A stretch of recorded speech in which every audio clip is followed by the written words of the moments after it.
नारे तकबीर।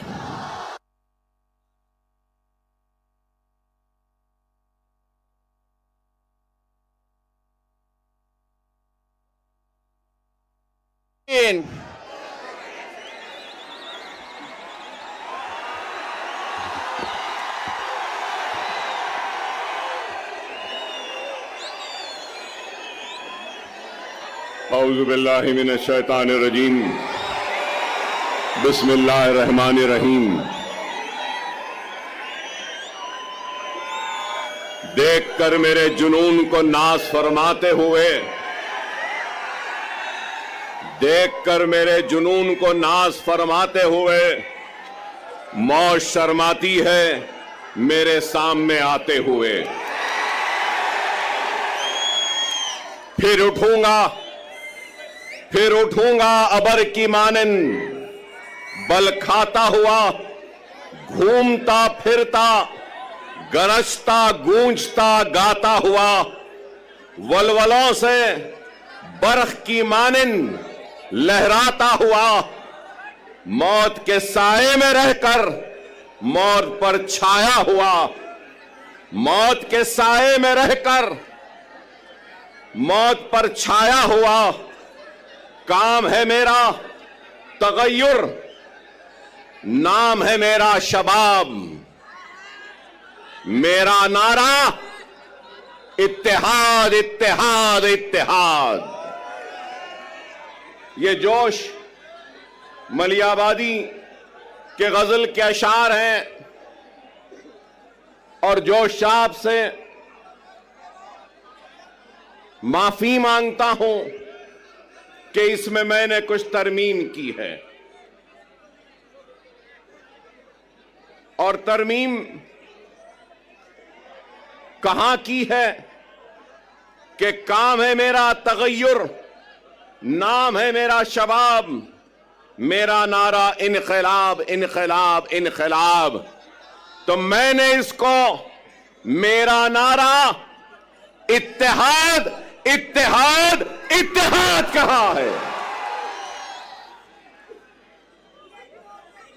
बेशक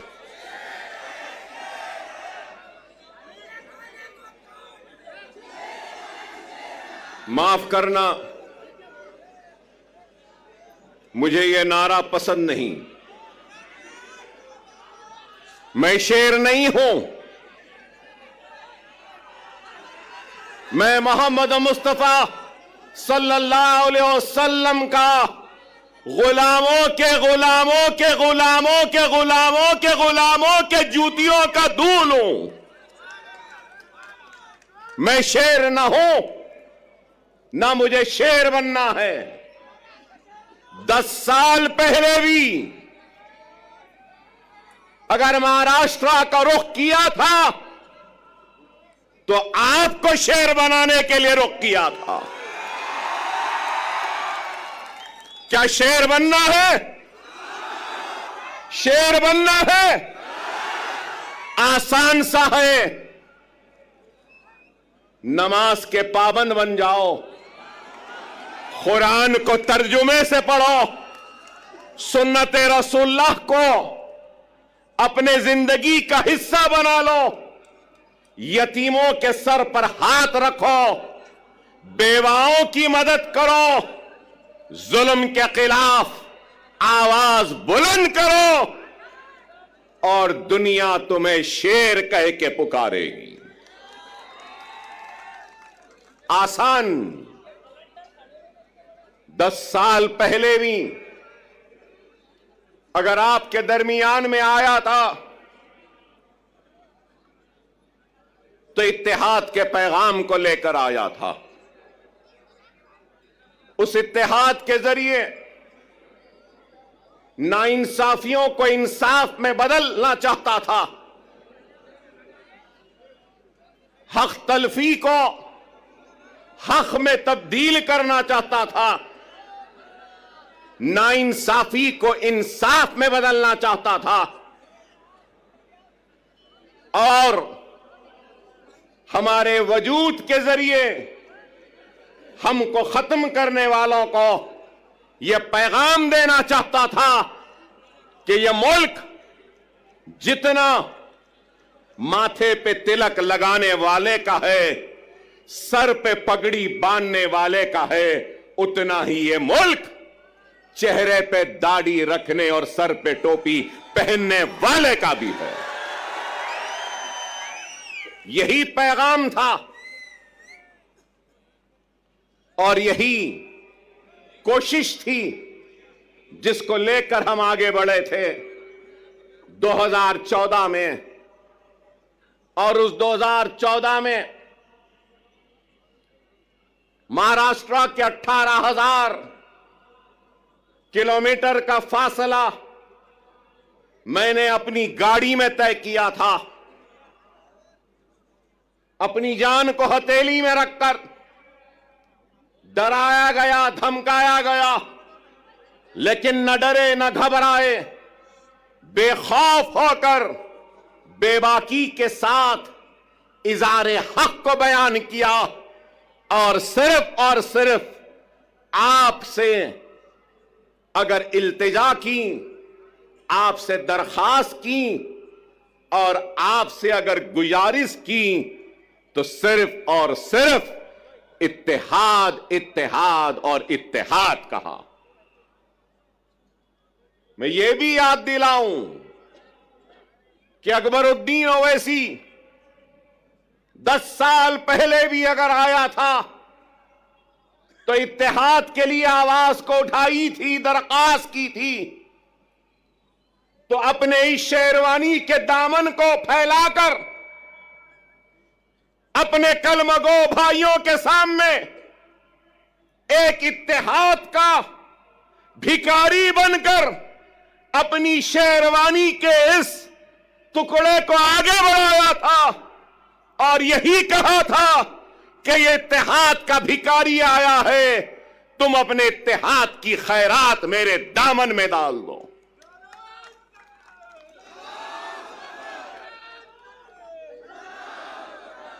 अल्लाह उसके रसूल की कसम, अकबरुद्दीन ओवैसी को अल्लाह ने इज्जत दी, शोहरत दी, नाम दिया, सब कुछ दिया। लेकिन एक बात कहूंगा,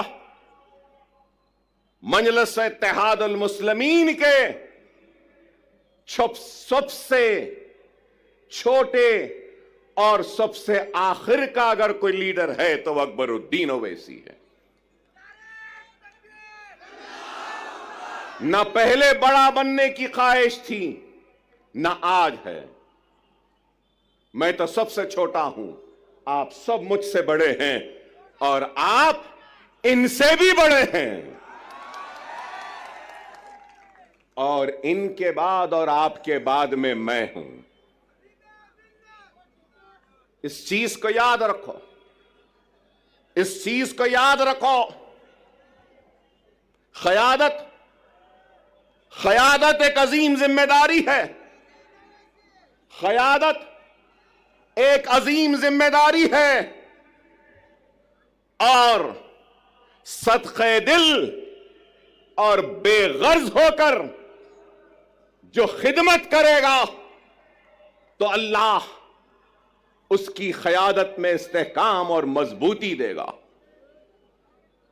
क्योंकि मुझे मेरे वालिद और सालारी मिल्लत ने मुझसे कहा, क़यादत आसान नहीं, अगर क़यादत करना है तो बेगर्ज बन जाओ।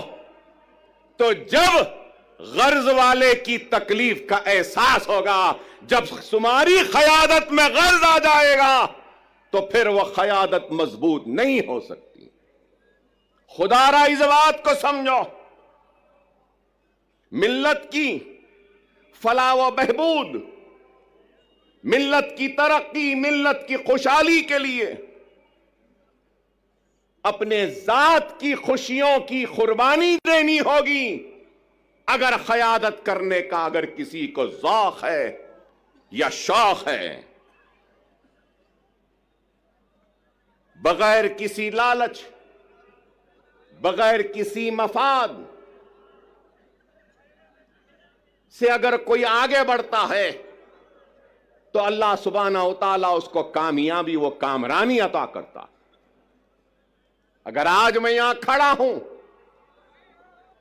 तो लोग समझेंगे कि 10 बरस बाद अकबरुद्दीन ओवैसी यहां आया है, तो याद दिलाना चाहता हूं 10 बरस पहले इम्तियाज जलील नहीं थे, 10 बरस पहले वारिस पठान नहीं थे, 10 बरस पहले हमारे मालेगांव के एमएलए साहब नहीं थे, मुफ्ती साहब नहीं थे, 10 बरस पहले हमारे धुलिया के एमएलए नहीं थे। अरे मैं क़यादत बनाने आया था, क़यादत बनी, महाराष्ट्र की बागोदौड़ इन जिम्मेदार हाथों के हवाले किया और इन जिम्मेदार हाथों ने इस क़यादत को आगे बढ़ाने की, ले जाने की बड़ी ही ईमानदारी के साथ, पूरे खुलूस के साथ कोशिश की बैरिस्टर असदुद्दीन ओवैसी साहब की क़यादत में। और आज 10 बरस बाद अगर आया हूं तो इस क़यादत को मजबूत करते हुए, इनको आगे बढ़ाकर इनके पीछे मजलिस के झंडे को थामने के लिए आया हूं। अकबरुद्दीन ओवैसी को कभी किसी चीज की ख्वाहिश व हसरत नहीं, हर वक्त यही पैगाम वो दावत देता रहा, आज भी दे रहा हूं। आपकी सरजमीन से आओ, काबिल नौजवानों से दरखास्त है, नेक लोगों से दरखास्त है, वकलाओं से, डॉक्टरों से, इंजीनियर से, मिल्लत का दर्द रखने वालों से इल्तिजा है, आओ, जज्बे को लेकर आओ, दियानत के साथ आओ, इखलास के साथ आओ, खुलूस के साथ आओ। मैं अपनी कुर्सी पर तुमको बिठाऊंगा और तुम्हारे कदमों के पास खुद बैठ जाऊंगा। जमाती जिंदगी में शख्सियतों की अहमियत नहीं होती, याद रखो। शख्सियतें आती रहेंगी, जाती रहेंगी, जमात कायम व दायम रहेगी। जमात की अहमियत है, अकबरुद्दीन ओवैसी की भी अहमियत नहीं है, जमात की अहमियत है और ये इत्तेहाद की अहमियत है। अगर ये इत्तेहाद है, जमात है, तो यकीन मानो हम शेर हैं। अगर ये इत्तेहाद नहीं, जमात नहीं, तो फिर कुछ भी नहीं। खुदारा समझो, आज इंतखाबात का वक्त है। इंतखाबी मैदान में कई जमातें हैं, हजारों जमातें मैं कहूंगा, और शायद मैं गलत ना हूं तो विड्रॉल के बाद करीब 4000 से जायद उम्मीदवार अपनी किस्मत आजमा रहे हैं। 4000 से जायद बेशुमार जमातें। 10 साल पहले बीजेपी थी, शिवसेना थी और राष्ट्रवादी कांग्रेस थी, कहीं पर समाजवादी पार्टी भी थी। लेकिन आज कांग्रेस है, 2 एनसीपी है, पवार एनसीपी, शरद पवार, अजित पवार एनसीपी, 2 शिवसेना है, शिंदे सेना, ठाकरे सेना। अरे आप अंदाजा लगाइए कितनी पार्टियां हो गई। मेरा एक ही सवाल है, हिंदुत्व पे अमल करने वाली जमातें, शिवसेना, भारतीय जनता पार्टी, सही है ना? हिंदुत्व अब हिंदुत्व की आइडियोलॉजी पे कायम रहने वाली शिवसेना के दो टुकड़े हो गए दो टुकड़े। आइडियोलॉजी तो दोनों की है एक ही। अब सवाल यह है कि कांग्रेस ने उद्धव ठाकरे से इत्तेहाद किया, पवार ने उद्धव ठाकरे से इत्तेहाद किया और एक तीन पार्टियों का एक गुट बना। तो मैं ये पूछना चाहता हूं, उद्धव ठाकरे जी, क्या आप हिंदुत्व का सबक राहुल और प्रियंका गांधी को पढ़ाने में कामयाब हो गए या नहीं हुए? मेरा सवाल है, राहुल व प्रियंका, क्या आप कांग्रेस के सेक्युलरिज्म का सबक पढ़ाने में उद्धव ठाकरे को कामयाब हुए या नहीं हुए? फिर मेरा सवाल है, शरद पवार साहब, क्या आप सेक्युलरिज्म का या आपकी जो भी आइडियोलॉजी है उसका सबक उद्धव ठाकरे और उस सेना को पढ़ाने में कामयाब हुए, या उद्धव ठाकरे हिंदुत्व का सबक पढ़ाने में आपको कामयाब हुए? यह मेरा सवाल है। चलो ये इनका हो गया, तो अब दूसरी तरफ अब हम देखते हैं कि अजीत पवार, तो मैं पूछना चाहता हूं कि अजीत पवार शिंदे के सबक को पढ़ लिए, समझ लिए, या शिंदे ने पवार को नया सबक पढ़ाया, नया सिखाया, या फिर बीजेपी ने अजीत पवार और शिंदे को सबक पढ़ा दिया, या फिर अजीत पवार ने अपने करप्शन का सबक मोदी को और योगी को पढ़ा दिया, वो समझ गए? बताओ क्या है, कहां है आइडियोलॉजी, कहां है बुनियादी उसूल? अरे इनके पास कोई बुनियादी उसूल नहीं, कोई आइडियोलॉजी नहीं। अगर कुछ चाहिए तो इनको इख्तिदार चाहिए, इनको गद्दी चाहिए, इनको तख्त चाहिए।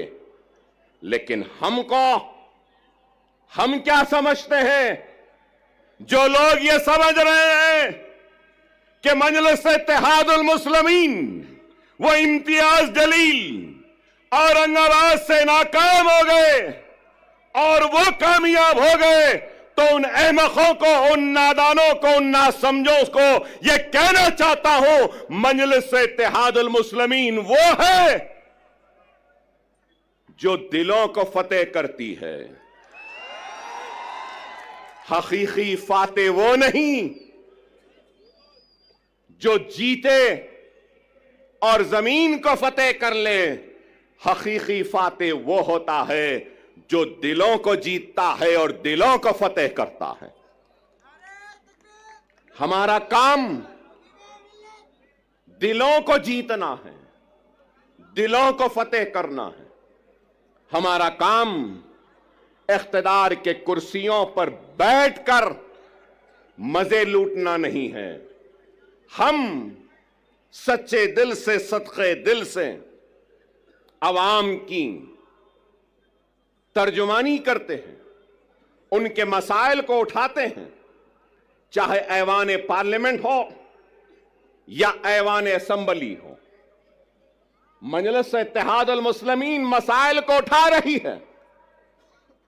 मजलिस इत्तेहादुल मुस्लिमीन बेशक मुसलमानों की आवाज बनती है, मुसलमानों के मसाइल को उठाती है, लेकिन उसके साथ हर मजलूम की आवाज भी बनती है, दलितों की भी आवाज बनती है, तो हर किसी की आवाज बनती है, बैकवर्ड क्लास की बनती है, ओबीसी की बनती है, मराठा समाज की बनती है, तो हर समाज की आवाज बनती है।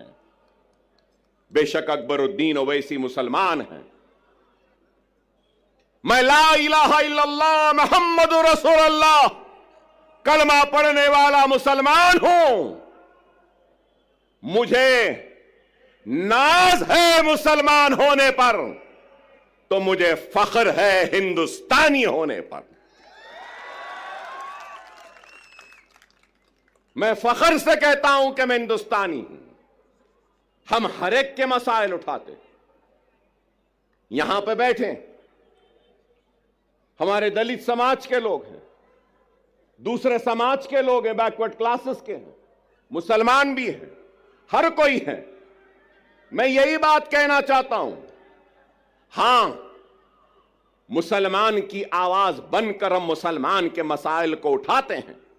मैं उठाता हूं, मुझे शर्मिंदगी नहीं है इस बात का इकरार करते हुए कि मुसलमान हूं, मुसलमानों की आवाज बनता हो, मुसलमान की तकलीफ को बयान करता हो, मुसलमान की हक तलफी पे लड़ता हो, मुसलमान की हक की लड़ाई लड़ता हो और नाइंसाफी पर आवाज को बुलंद करता हो।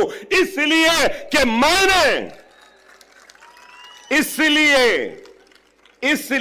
कि मैंने दस्तूर पर हल्फ लिया है, बहैसियत रुकने असेंबली अवामी नुमाइंदे मेरी जिम्मेदारी है कि मैं सबसे पीछे वाले को आगे लाऊं, पिछड़े हुए को ताकत दूं, कमजोर को कुव्वत दूं और जो आखिरी में है उसको आगे बढ़ाऊं।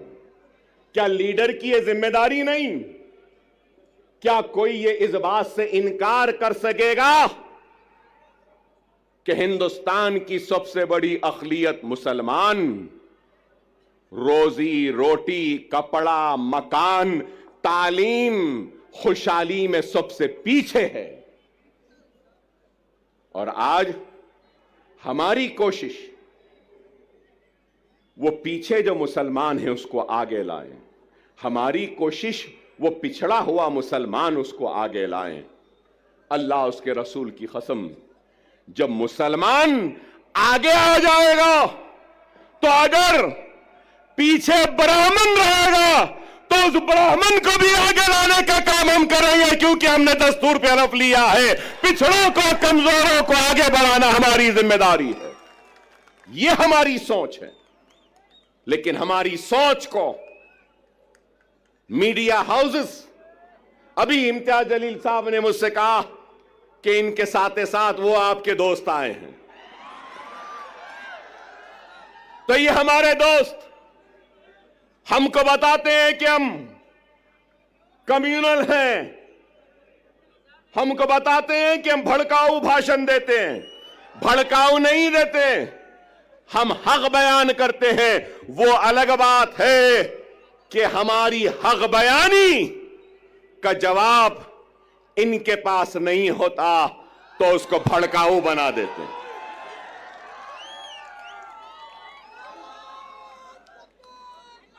आज ही मैंने किसी न्यूज चैनल में देखा जिसमें योगी आदित्यनाथ ने अपनी तकरीर में कहा कि बटोगे तो कटोगे। लोग काफी एतराज कर रहे हैं उस बात पर, मगर मैं ये कहूंगा,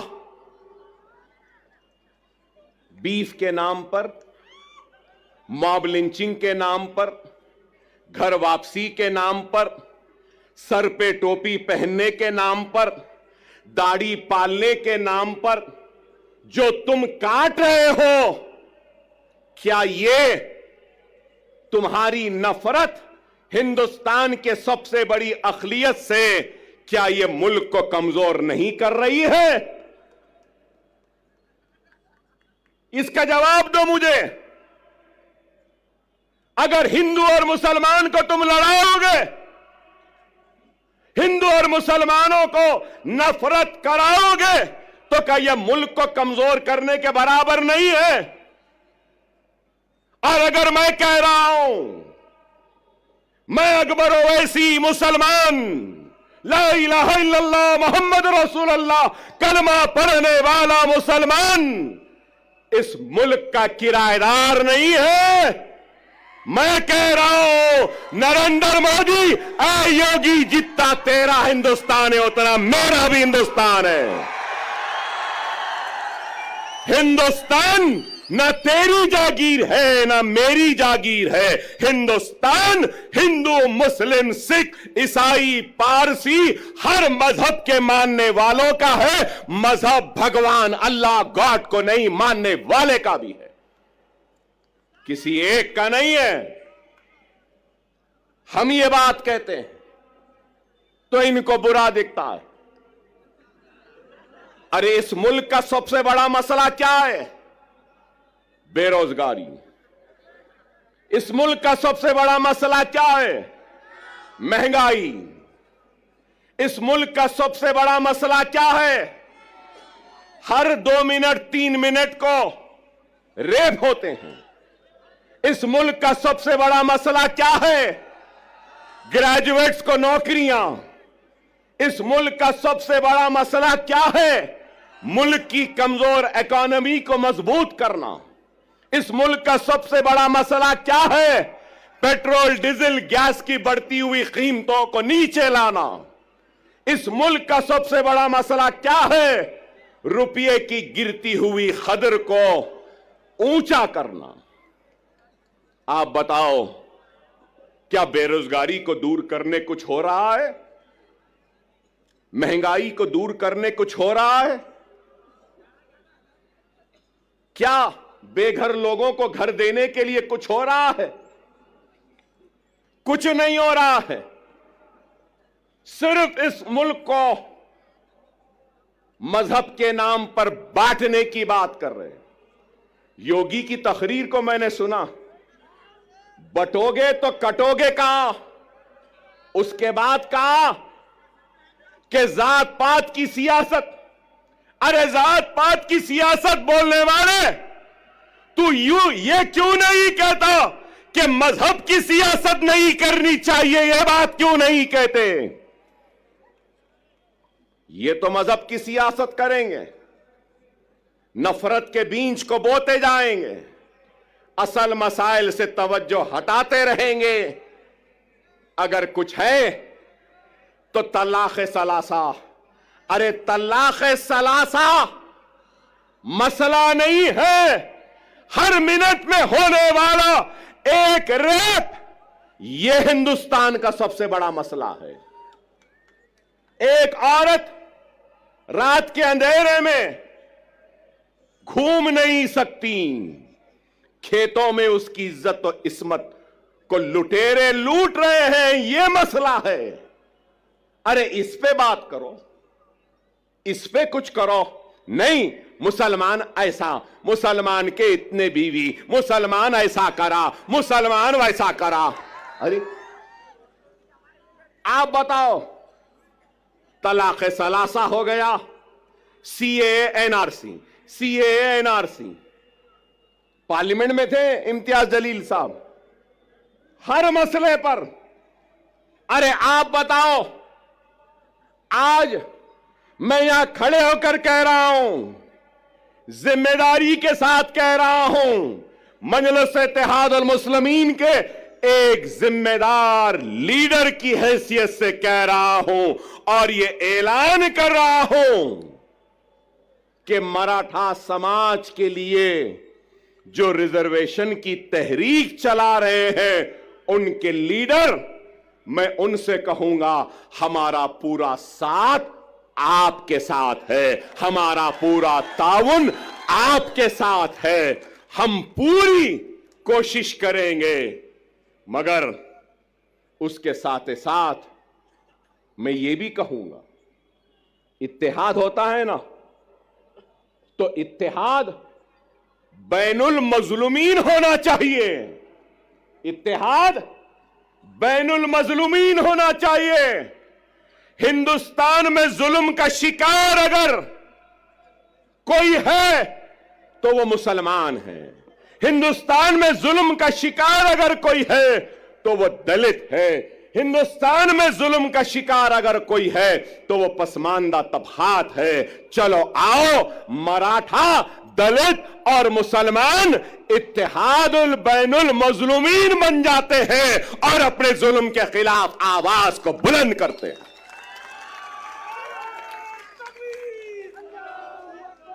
मगर मेरी बात खत्म नहीं हुई।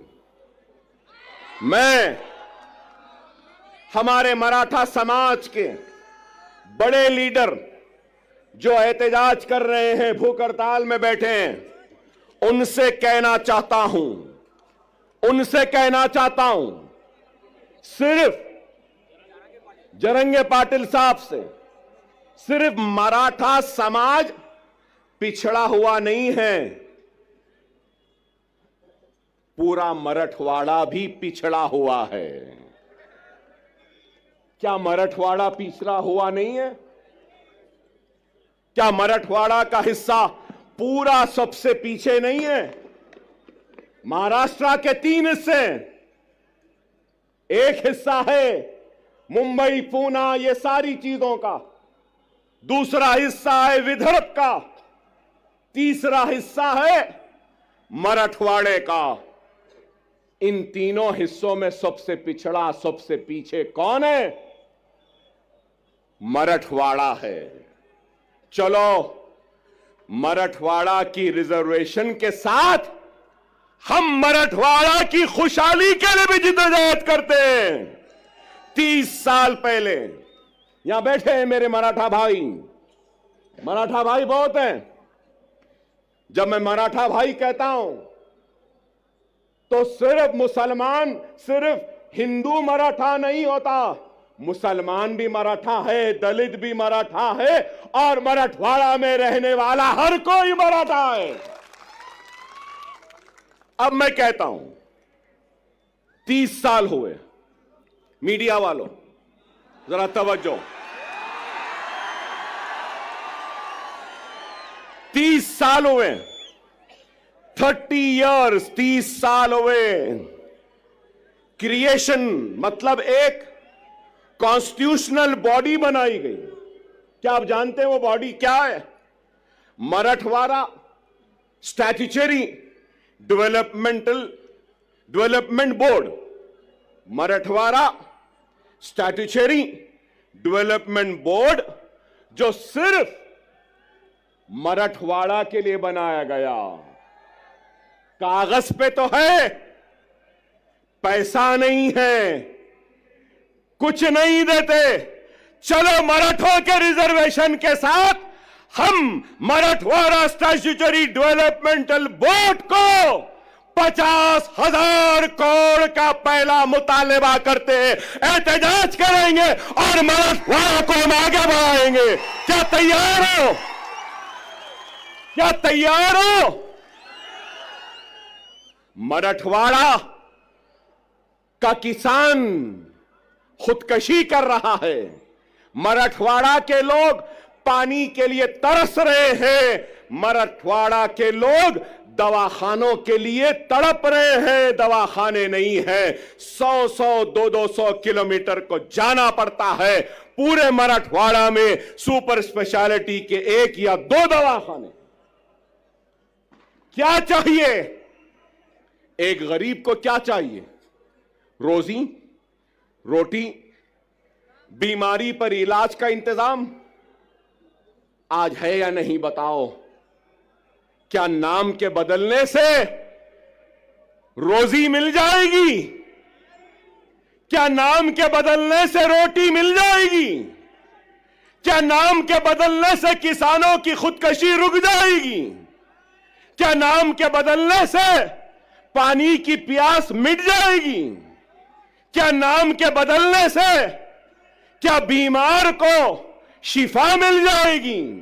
क्या नाम के बदलने से कर्जदार किसान के कर्ज दूर हो जाएंगे? नाम में क्या रखा है? ऐ नाहेलो ना समझो, ऐ झूठो, ऐ बेमानो, काम करो काम। क्या यह गलत है? नीति आयोग की रिपोर्ट उठाकर देख लीजिए मीडिया वालों। काबिल है, मुझसे काबिल, मुझसे पढ़े लिखे, मुझसे समझदार, मुझसे दूरअंदेश, मुझसे ज्यादा सोच फिक्र करने वाले, और मैं तो खुला कह रहा हूं, मोदी और योगी का मैं तो दुश्मन हूं, शायद आप उनके दोस्त हैं। बताओ, उनको जाकर बोलो। नीति आयोग क्या कह रहा है? नीति आयोग की लेटेस्ट रिपोर्ट कह रही है, मेरे मराठा भाइयों, कि सबसे पिछड़ा हुआ जीएसडीपी कम है, रोजाना की कमाई, पानी नहीं मिल रहा है, बीमारी के लिए तड़प रहे हैं। नीति आयोग कह रहा है कि वो मराठवाड़ा का रीजन है। मैं इम्तियाज जलील साहब से भी कहूंगा, सीमांचल की तरक्की के लिए मजलिस लड़ रही है। आप पार्लियामेंट में थे तो आप भी लड़े, अब आप आओ, मैं भी आपके साथ हूं। हम मराठवाड़ा की खुशहाली व तरक्की के लिए लड़ेंगे। हम मराठों का साथ में लेंगे, मुसलमानों को लेंगे, हिंदुओं को लेंगे, मराठों को लेंगे, दलितों को लेंगे, एससीओ को लेंगे, एसटी को लेंगे, सबको लेंगे, और मराठों और मराठवाड़ा के लिए हम लड़ेंगे। क्या मेरी बात से आप राजी हैं? राजी हैं? मेरी बात सही है? सही है तो नारे तकबीर, नारे तकबीर, नारे तकबीर। मराठा चीफ मिनिस्टर नहीं चाहिए, मराठवाड़ा में पानी चाहिए। मराठा मिनिस्टर नहीं चाहिए, मराठों को नौकरियां चाहिए। मराठा वो क्या कहते हैं, guardian minister, Maratha guardian minister नहीं चाहिए। मराठों और मराठवाड़ा को उसका हक चाहिए। ये हम चाहते हैं, ये हमारी सोच है, ये हमारी फिक्र है। मैंने आपसे पहले भी कहा कि क्या उद्धव ठाकरे अपना सबक पढ़ाने में कामयाब हो गए, या नेहरू गांधी खानदान अपना सबक पढ़ाने में कामयाब हो गए? मेरी इस बात को याद रख लो, अपने वोट की अहमियत को समझो।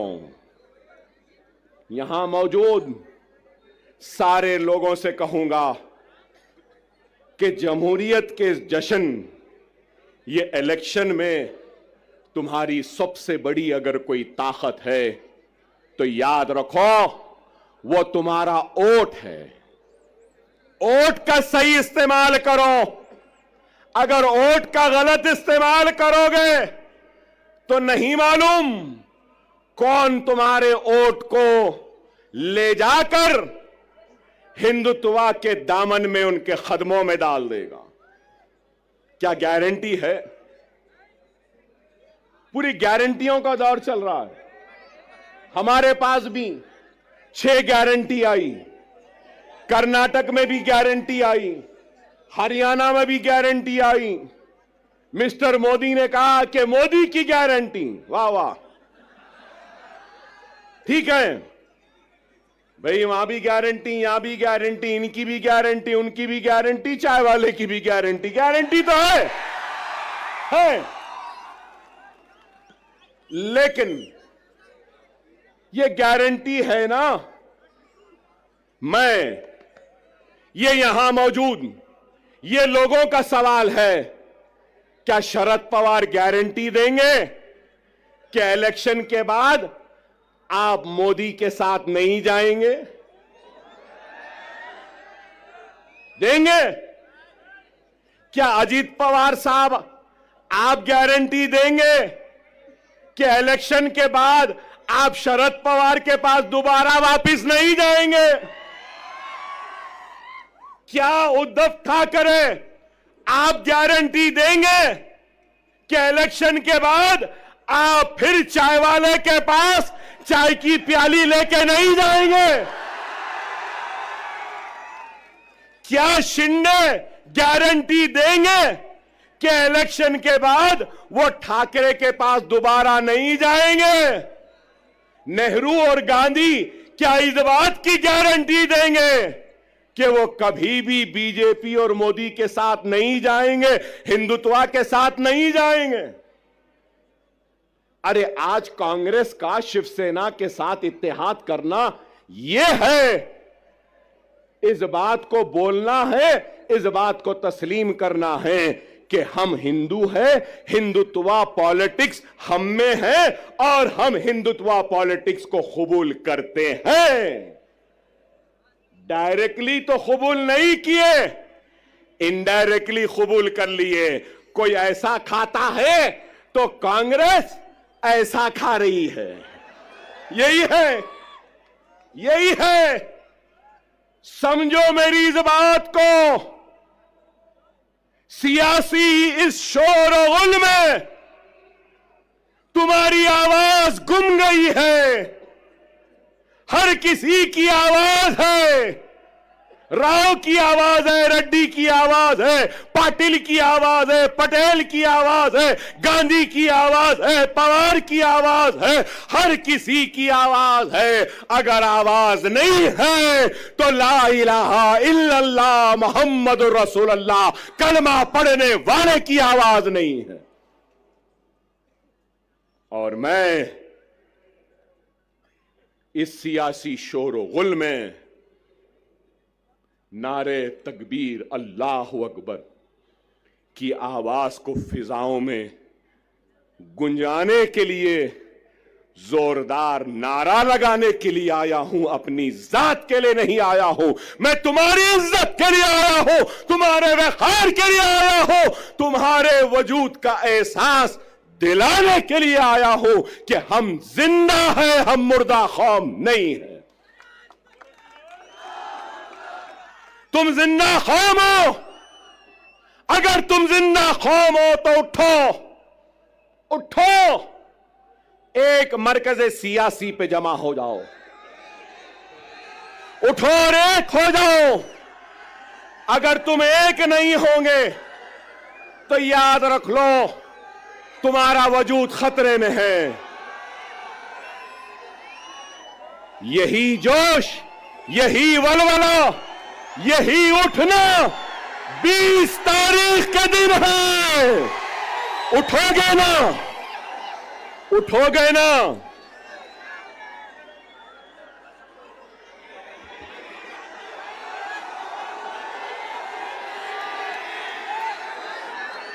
(9:45)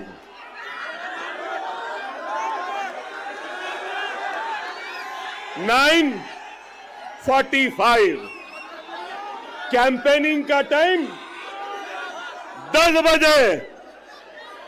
अभी 15 मिनट बाकी है।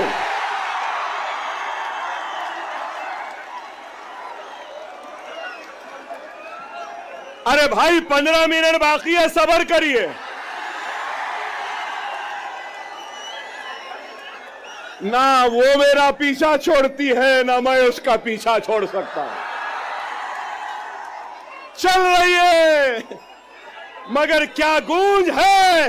नारे तकबीर, नारे तकबीर, नारे तकबीर। अल्हम्दुलिल्लाह, अल्हम्दुलिल्लाह। खुदारा मेरी बात को समझो, वक्त नाजुक है। हमारा सबसे अव्वलीन फरीजा क्या है? क्या है? महाराष्ट्र में बीजेपी और शिंदे सेना और अजीत पवार के हुकूमत को शिकस्त देना, हराना है।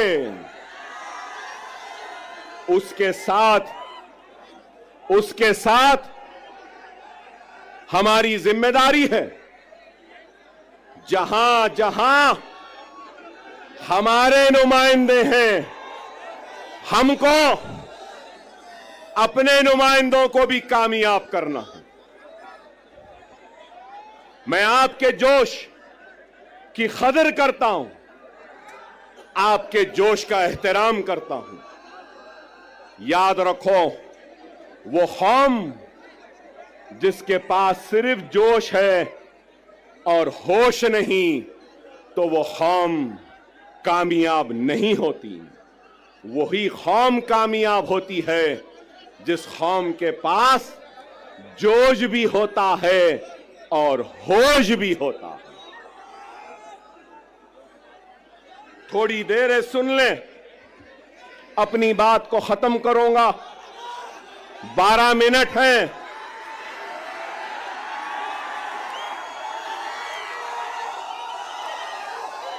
सब्र से सुने, वक्त नाजुक है।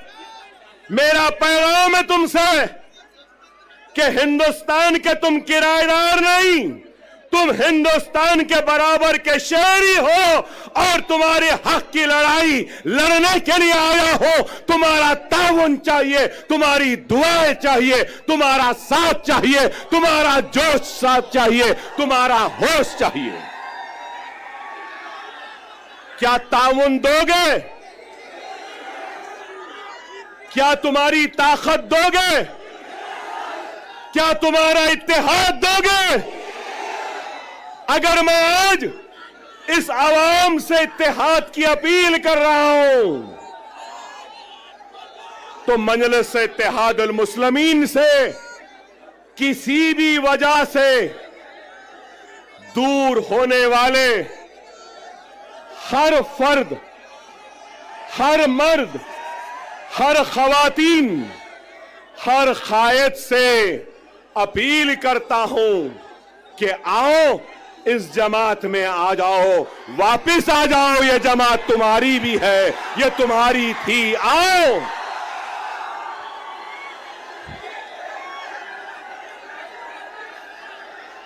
हर वो शख्स, हर वो मजलिस का चाहने वाला किसी वजह से नाराज है, किसी वजह से दूर है, तो अकबरुद्दीन ओवैसी यहां खड़े होकर अपनी जमात और अपने इन कायदीन की तरफ से मैं माफी चाहता हूं, मगर ये कहना चाहता हूं कि खुदारा अपनी जात के लिए, अपने खुद के नफ्स के लिए जमात को कमजोर न करो। मैं नहीं रहूंगा, तुम नहीं रहोगे, लेकिन जमात कायम व दायम रहेगी।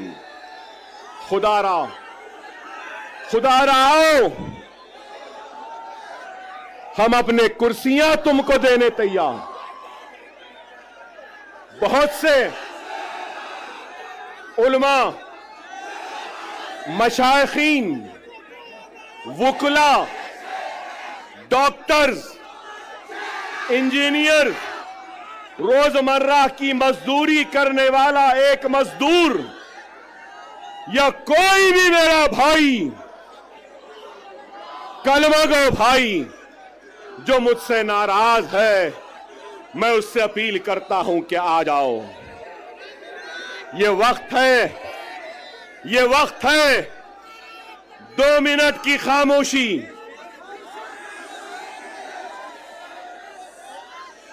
2 मिनट की खामोशी। मेरी बात को सुन लो। महाराष्ट्र की तारीख में ऐसा सुनहरा वक्त नहीं आया जो अब है। अगर हम मुनज़्ज़म, हम मुत्तहिद, हम एक, और अगर हमारे 10 एमएलए आ जाएंगे, ना ठाकरे, ना शिंदे, ना गांधी, ना पवार, हमारी मर्जी, हमारी इजाजत के बगैर कोई भी तख्त पे नहीं बैठ सकता। सुनहरा मौका है, समझो। तुम बादशाहगर हो। तुम क्या हो? बादशाहगर हो, जिसको चाहे तख्त पे बिठा सकते हो, जिसको चाहे तख्त पे औंधा लिटा सकते हो। समझो इस बात को, मैं किसी का नाम नहीं ले रहा हूं, मगर हर एक से अपील कर रहा हूं, आओ, ये तुम्हारी जमात है, ये तुम्हारी अपनी जमात है। अगर तुम, एक बात कहूंगा, एक बात कहूंगा, एक बात सुनो, सुनो मेरे भाई, एक बीज होता है ना, बीज, बीज को जमीन में बोते हैं ना, जमीन में बोने के बाद अपने पसीने से, अपने खून से उस जमीन को सेंचते हैं। वो बीज एक पौधे का शक्ल इख्तियार करती है, फिर उसके बाद वो पौधा एक दरख्त बनता है, और दरख्त बनने के बाद उस दरख्त में क्या आते हैं? फल आते हैं, फल। ये वक्त सुनो, ये वक्त सुनो, हमने बीज बोया, खून पसीने से सेंचा जमीन को, पौधा झाड़ लगे, और वो झाड़ में आज फल है। ये फल खाने का वक्त है, फलदार दरख्त को काटने का वक्त नहीं है। खुदा इस बात को समझो, मेरे उलमा ये बात को समझिए, मेरे मशाइख इस बात को समझिए, मेरे डॉक्टर साहिबीन इस बात को समझिए, मेरे वुकला साहिबीन समझिए, मेरे गरीब मुसलमान भाइयों इस बात को समझो, ये फल खाने का वक्त है, फलदार दरख्त को काटने का वक्त नहीं है। खुदारा एक हो जाओ, आपका जोश, आपकी बेचैनी है, नहीं तो बहुत सोच के आया था, जरा चाय चाय भी बोलूंगा, चाय वाले को भी बोलूंगा, मगर आप बोलने नहीं दिए।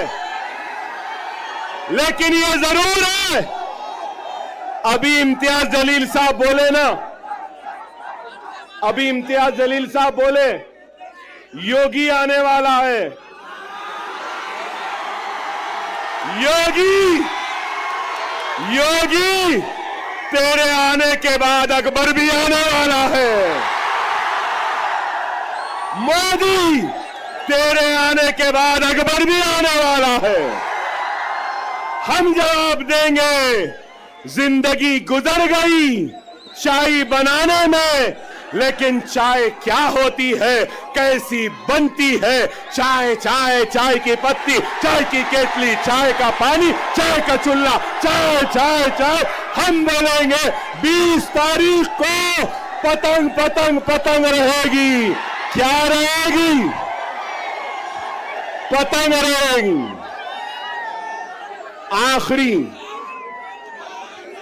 आखिरी अहम बात, आखिरी अहम बात, 10 साल के बाद आया था, अल्हम्दुलिल्लाह जोश तो आज भी है बाकी। 10 साल बाद आया, लेकिन वलवला आज भी बाकी है।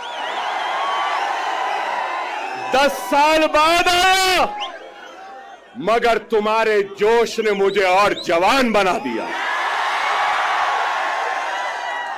वादा है, वादा है, महाराष्ट्र की सियासत में इम्तियाज जलील और दूसरों के साथ अकबरुद्दीन ओवैसी भी अब खांधे से खांधा मिलाकर खड़ा रहेगा। औरंगाबाद हो, नांदेड़ हो, उस्मानाबाद हो, या शोलापुर हो, या मुंबई हो, अब अकबरुद्दीन ओवैसी आता रहेगा, जाता रहेगा, हर ओर पर नजर डालेगा।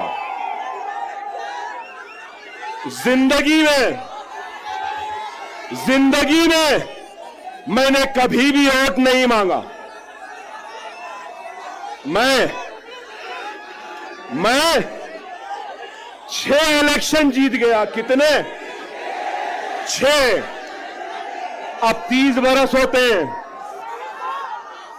मगर आपसे कहूंगा, आप इस इलेक्शन में मजलिस के साथ साथ इम्तियाज जलील और नासिर साहब के साथ और हमारे दलित भाई के साथ आप अपना वोट अकबर ओवैसी को भी दे रहे हो।